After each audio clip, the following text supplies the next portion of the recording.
start for Manchester United. The media haven't covered this.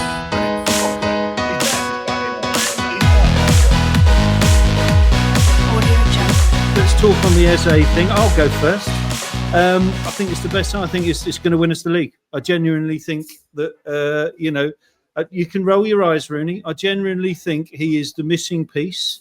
I feel like he's going to slot in there on that left side. I think he can play in the 10. I think he puts pressure on over 5 or 6 different positions.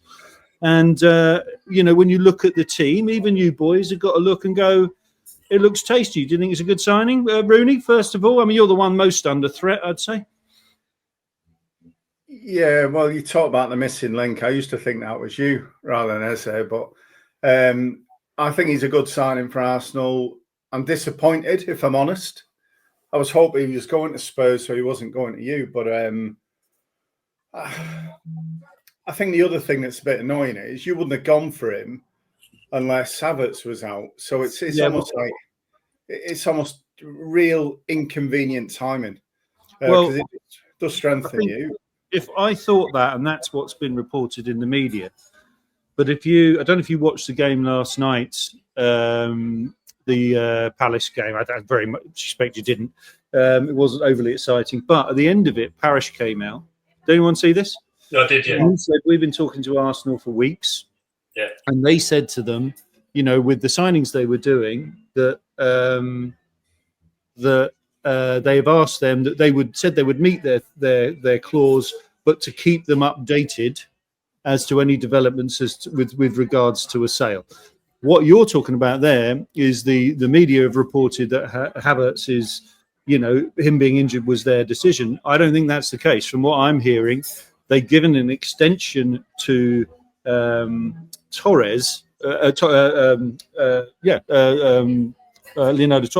What's his name? Trossard. Sorry, Trossard. On the basis that he was injured, because if you look, he hasn't extended their contract. They've just given him more money.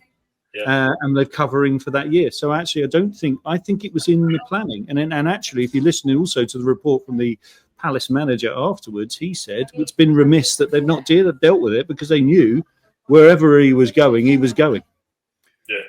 So I read, I can't remember if it was yesterday or today, that actually Eze had made his mind up on Arsenal a month ago because he'd had a meeting with Arteta and I imagine who would be your sporting director. I read that he had a meeting with them a month ago and already knew then that it was Arsenal was where he wanted to go.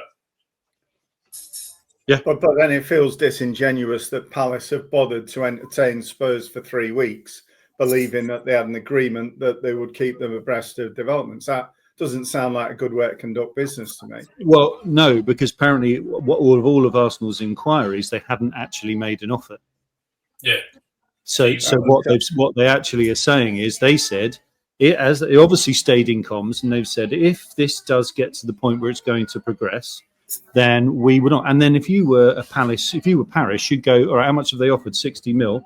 You'd make that call, wouldn't you? And go, all right, Arsenal, you're talking a good game. They want 60 mil, and he's gone, fine, we'll give you 60 mil, and we'll give you a better deal. I mean, it makes perfect sense to me. Yeah, but given the way Arsenal conducted themselves all through the summer, I don't think clubs will be keen to do business with them in future. How do you think, in what way have they conducted themselves badly? I think it's the best window we've had for years.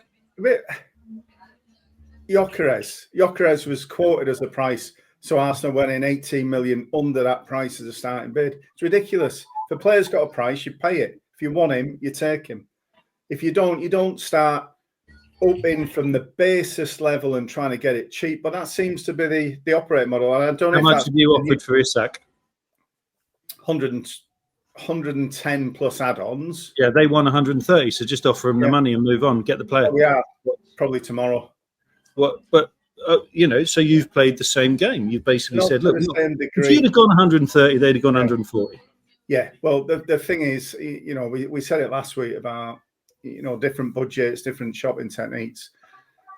You're really in Aldi for Gyökeres and you're in Marks and Spencer's for Isak, really. So when you talk about the fine margins of a 120 all-inclusive bid to 130, there's not a lot in it. And I think at the time of purchase, Isak was not available. And in fact, I don't believe he'd have signed Ekitike had Isak claimed himself to be available. So Arsenal acted and signed the highest goal scorer in the world last year.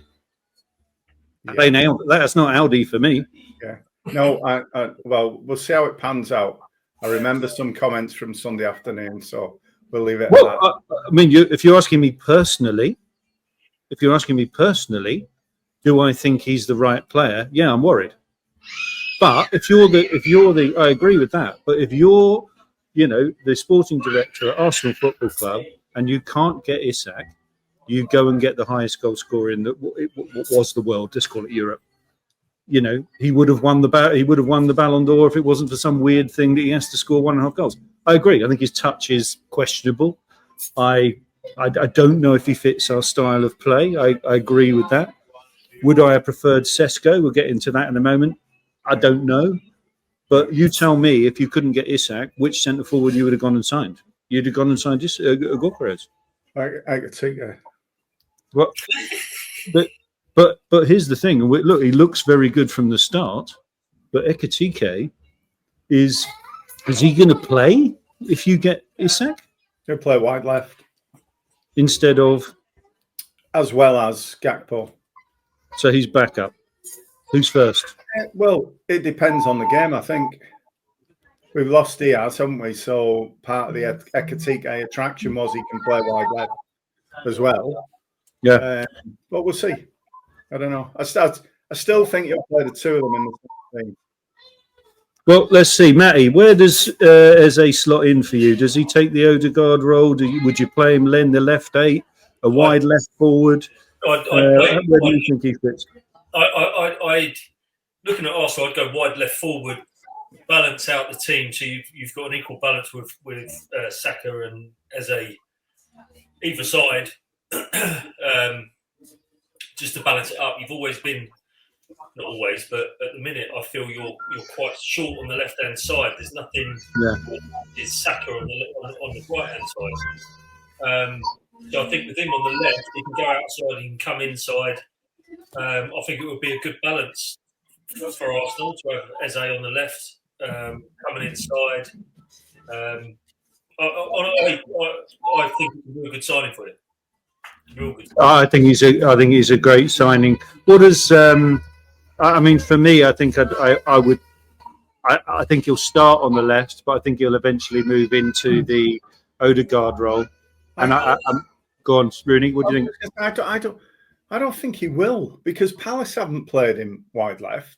They've played him in that channel to burst forward where he can drift to the left, but he almost plays as a kind of cross between a pseudo 10 and wide left. That's what I mean. Where he played, because Saka drifts inside. He always comes inside. Saka comes inside, but can't go out, can't go wide. That's what I think it will be with him on the left.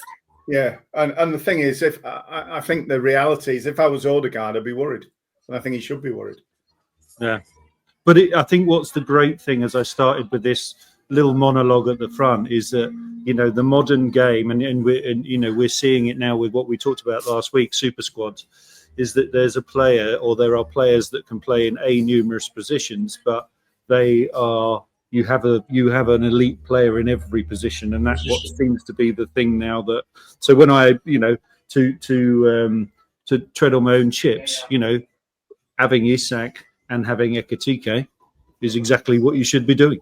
Yeah. Arguably, I mean, there's a lot of games, isn't there? I mean, we saw at the end of the season last year where definitely it was getting too much to have those many games. And ironically, Chiesa was the saviour last week and barely gets a kick, but maybe he will this year. Yeah. Maybe he'll get less. Regard for Manchester United football. The media haven't covered this.